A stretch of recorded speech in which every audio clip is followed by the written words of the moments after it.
Hey guys, it's Cugsley, and welcome to part 2 of how I made SCP, Site Redacted, in Dreams. So, when we last left off, I explained these 4 microchips and this little area down here. And part of 173, I guess. We don't really need him anymore. So now I'm going to explain the rest of it. But before I go on with these 2 microchips here, and I guess that little bit there, I want to explain what this does, because I neglected to explain it last time, and if you notice, it's it's not connected to any of this. So what this does is it just activates the fog. That's literally it. It just, the fog in the game, that's what causes it, right? Because it follows the player. So it's not like a world setting where I set the, no, it's just that. I tried using world setting to make a smoother fog. Problem was, it caused everything to get really blurry. Like even what was outside of the fog range, because it's a smooth transition rather than a sharp one. They recently updated the game though, so maybe they fixed it. If they did, I'll let you guys know in the next video, but I'm not going to check that now. So that's what that does.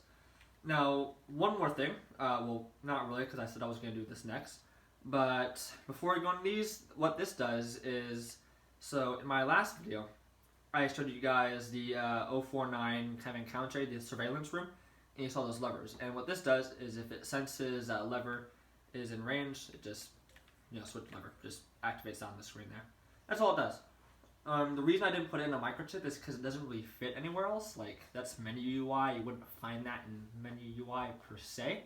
Maybe in gameplay, like control logic, but iffy. So I just have it there. Oh, that's text and that's dialogue? Why is that dialogue? I was wondering why, like, the 2 shapes are different. Cool. Either way, though, so now we're going to go on to the big microchips here, and then after that, we'll be finished with the character. And you guys will have a general idea of how to make stuff. And if you want me to go into, like, detail on a specific microchip, or, like, how I came up with it and how I specifically did it, let me know. And, hell, if you ask me to, I'll even tell you guys how I did this. Please don't make me do that just because you want to see me suffer. Because I will do it. So, without further ado, we'll go on to controller logic first, because overall that's more simple than this, and this, then this, and don't forget these, and then yeah. So we'll do controller logic first, because it's simple, but it's very packed, it's tightly packed. So, in control logic, we have a few basic things here, right? There's only 2 microchips, and those 2 are separate functions all on their own. The only reason this one is in here is because I felt like it kind of belonged there, due to like it's a run mechanic. So what we have here is, it looks complicated, but it's not. We just have a bunch of buttons. So like, say you press triangle, right? Well, if you say you hold down triangle, but if you do that, then it's gonna mess up the input, right? So for triangle, let's delete an object. Let's change it to I don't know, circle. Well, actually, that's a special case. Now let's do square. Which is open and close menu, right? Let's say you want it to be a pulse, right? You don't want it to, like, hold down square and it knows you're holding it down, or it thinks you're pressing it, but you're actually holding it. What I did was, I just connected the square output to a timer that does it down from 0.1 seconds, and connect that to a little thing that says press square. This also stops you from having a bunch of wires going to a crazy amount of different microchips, and this connect to that, and then there, and then to all these, right? So instead, just press square. Just, it's kind of like a universal thing, which makes sensing it a lot easier. So now you can call on these instead of connecting a wire to this and connecting a wire to that. So that's what that does. And then I said circle is a special case, because what circle does is there's 2 options. You can either hold circle, right? Or you can press circle, which is... Press... Oh, that's X. Oh, whoops. I'm like, here. No, I completely messed, my brain died. No, you can either hold circle or go into blink mechanic. And instead of press circle, it just kinda goes along with it, right? So you can do that. Actually, no. There it is right there. Yeah, my brain's dying. So you can do that, right? Now, let's just go to the blink mechanic since we're already there. Oh yeah, this is X. There's 2 different X's. You can either press X or press X menu, or press X. Reason why is because, say you're next to a door, because you open doors with X and you also select papers with X, you don't want to do both at the same time.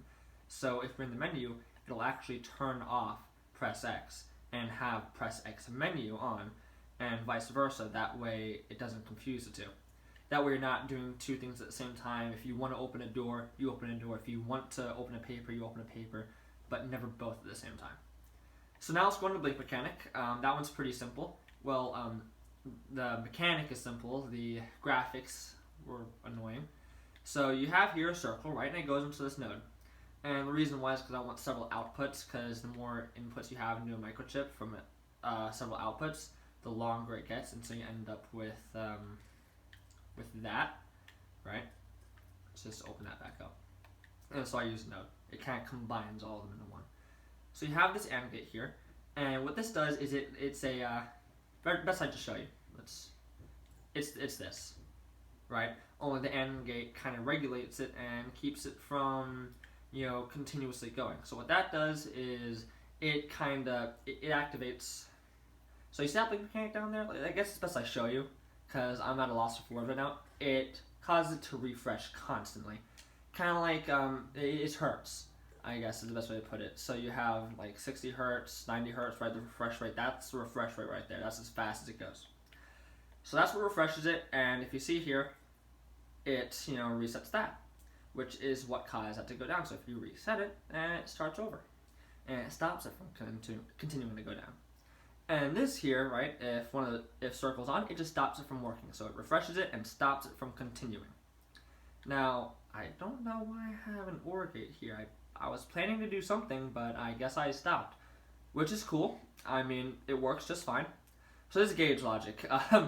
Yeah, remember how I said that it's cool until you get to like the graphical? Well, this is the graphical part. Basically, what this does is, I used to have it on a timer where it would just blink every 30 seconds, but instead I have it based on this. So what happens is, the timer, does its thing, and it sends a pulse once it finishes, right? It says OR gate, which activates this node here. And this node causes all of these to go up one at a time. So that's 1, 2, all the way to 10. This one's all the way to 17. I think it goes to like 20. Yeah.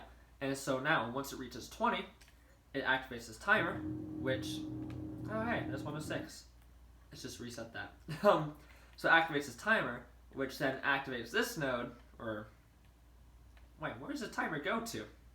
Activates this timer, let's just separate that there. Oh yeah, no, it activates the node, alright, yeah. It activates, sorry, I didn't see the wire, so I'm like, wait, it's supposed to activate that node, what's going on? Yeah, so it activates this node, which resets all of them, and so that's why, is it on?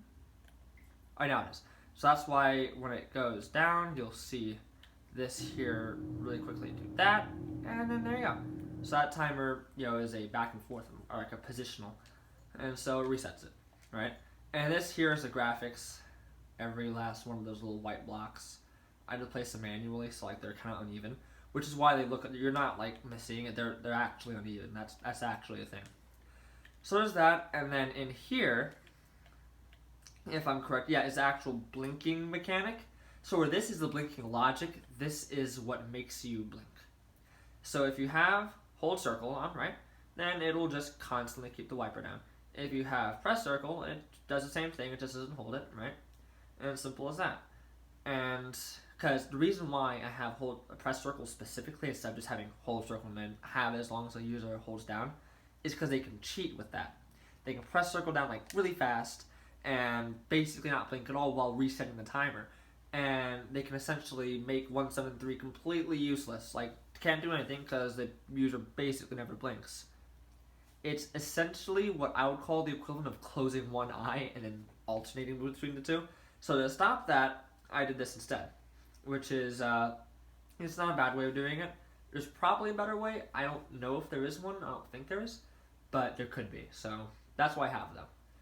Now, what we have here is, if I'm correct, that goes from that little timer we said, right? And this just kind of does the same thing as this does. It activates that. It activates this counter, actually, which turns on the blinker.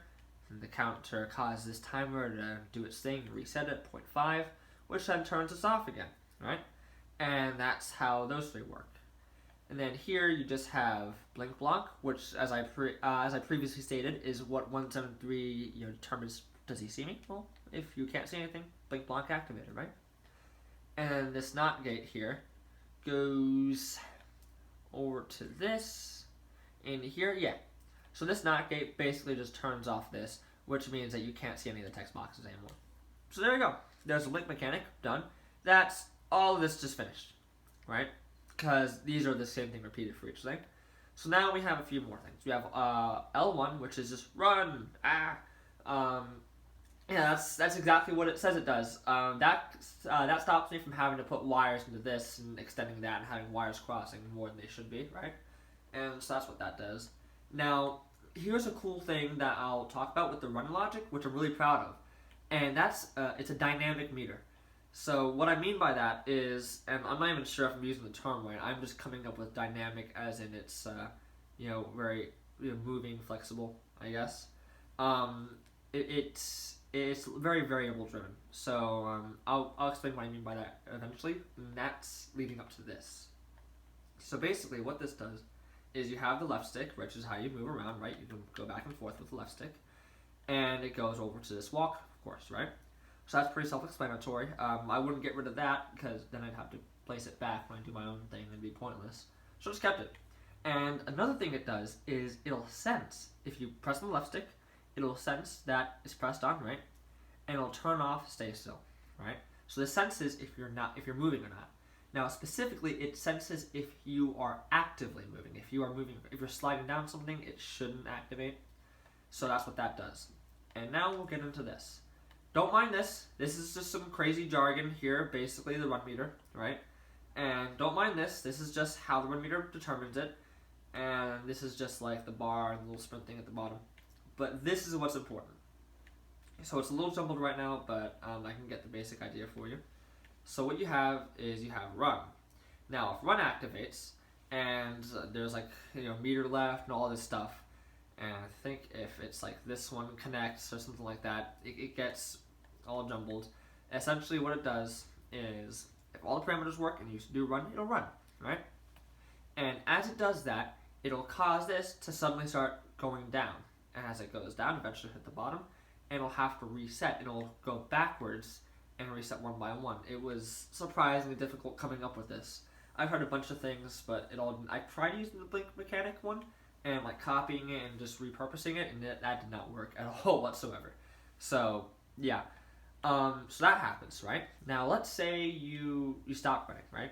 But you're still walking. What will happen is it'll sense you're walking right there with the stay still, right? If you're staying still, it'll regenerate your run faster, right? Because it'll activate this timer, which is on 2 seconds or activate this timer, which is on 0.5 as opposed to 2 seconds. So this regenerates 1 bar per 2 seconds. This generates 1 bar per 0.5 seconds. But if you start moving, it'll say that this is not activated. It'll activate this stuff up here, and it'll essentially mean that this timer is active and this one isn't. So now it'll know that you're moving, and you'll recover slower. So I thought that'd be pretty cool because, you recover faster from running if you're not moving as opposed to if you're walking, or at least I do. So that's what I put there, and that's it. That's all there is. It's over. Woo.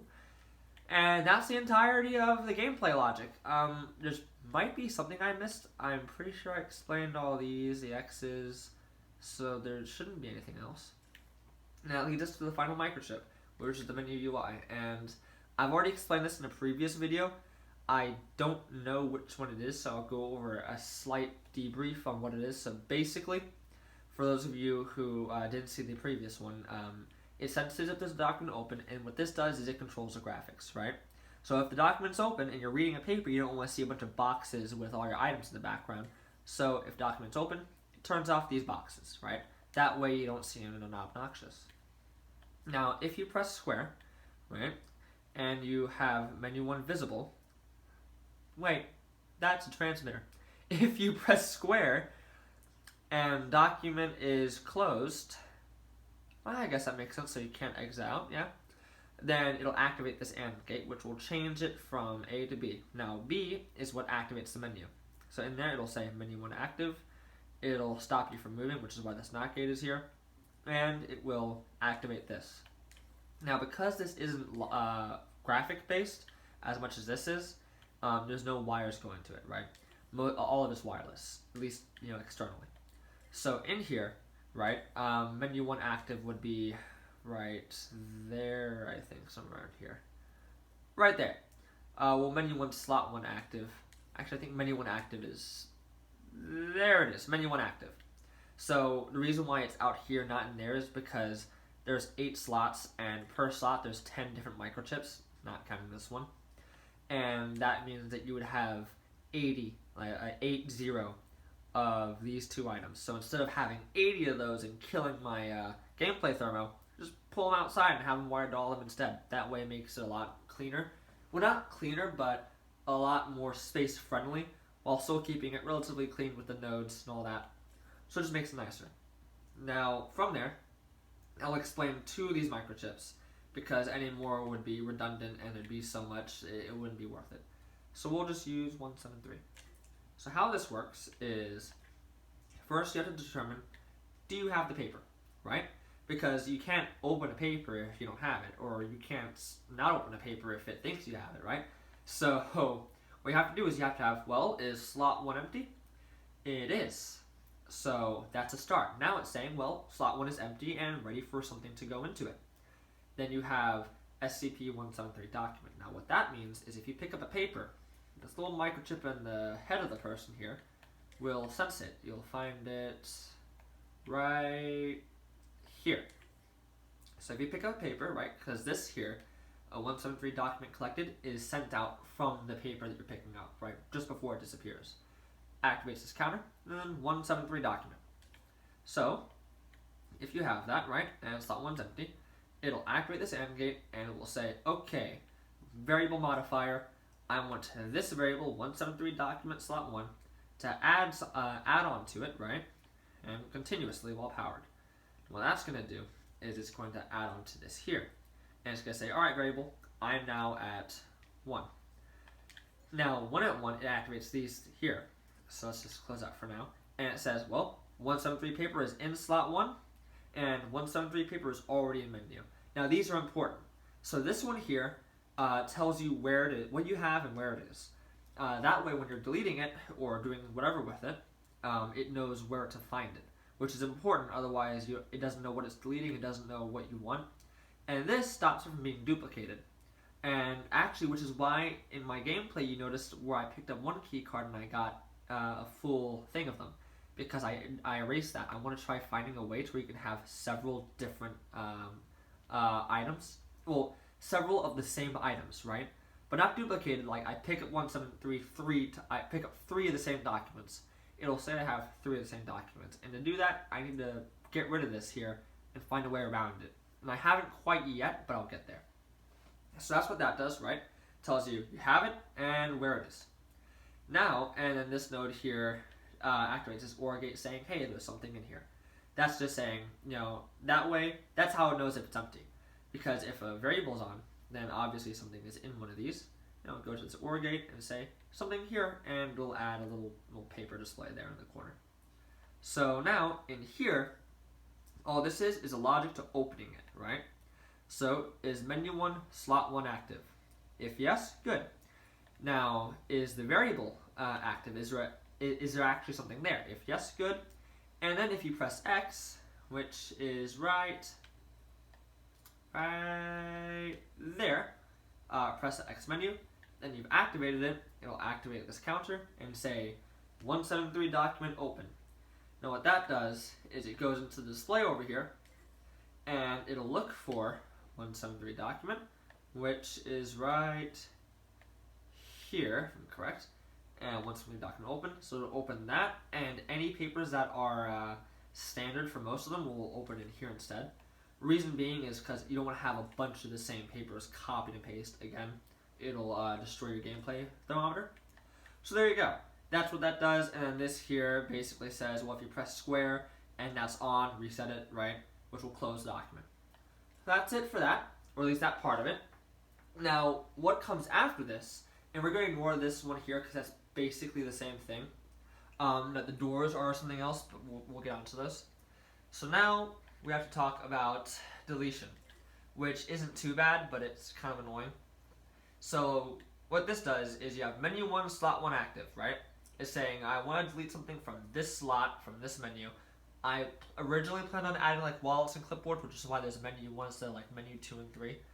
But I'm reconsidering it because of just how spacious or space taking the menu is. So is slot 1 active? Yes. Did the user press triangle? Yes. And is slot 1 empty? No. Or typically it's no, right? It is in this sense, but if you had something there, it would be no. So all these are active, right? If you press triangle, it'll say, okay, delete it. So we'll activate this OR gate, and it'll tell reset slot 1. Everything in slot 1, reset it, right? And also, it'll activate this timer, which is slightly delayed off the reset. That way it doesn't replenish. Because if you erase the variables before you erase the counter saying you have it, it'll just refill the variable again. So what you do is it's on a slight delay, and it'll say reset everything. And it'll activate these variable modifiers, and it'll instead do reset instead of add, which will erase it. And that's it. That's all there is to know about the slot 1 at least. Let's go into slot 8. It doesn't really matter which one you do. And this one's it's not as bad, right? The only thing that changes is inside of these. Because now instead you have this little extra bit down here, right? So basically this is to account for duplication. So if 049 paper is already in menu, don't add on to it. Don't add anything. And finally, in here is slot 1 empty. If a slot before this slot is empty, it's not going to add one here because there's going to be a space, right? So it fills numerically. That's basically it. It's like filling a glass of water. You can't fill the top before you fill the bottom because you'd be breaking physics, right? Well, that's the same thing here.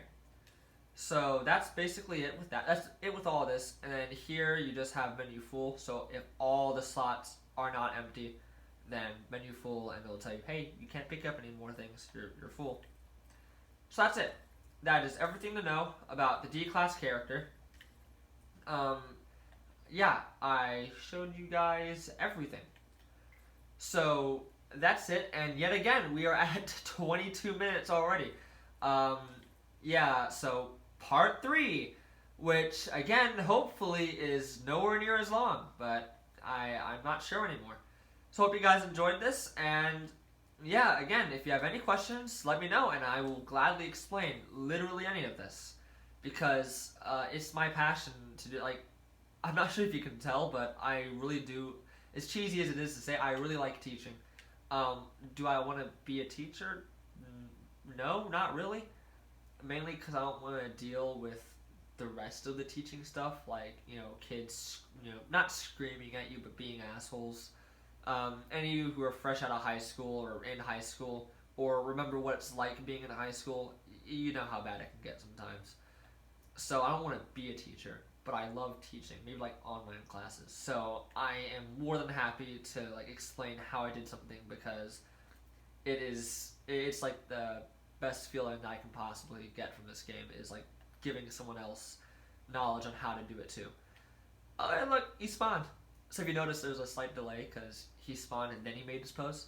Something there. So either way though, hope you guys enjoyed this video again, and yeah, I'll see you in the next one. Next video, we're going to be doing, let me actually go here. And I forgot to add in something here. I forgot to add in doors. Next video, we're going to be doing the monitor, checkpoint lockdown monitor. I don't need to show you 106 because I already did that. I'll show you guys how I made the machine pistol, the 049 encounter, and 173. So I'll show you guys 4 things next video. And with that, I'll see you guys in, who knows, hopefully tonight. But again, these videos are taking like half an hour each, so we'll see.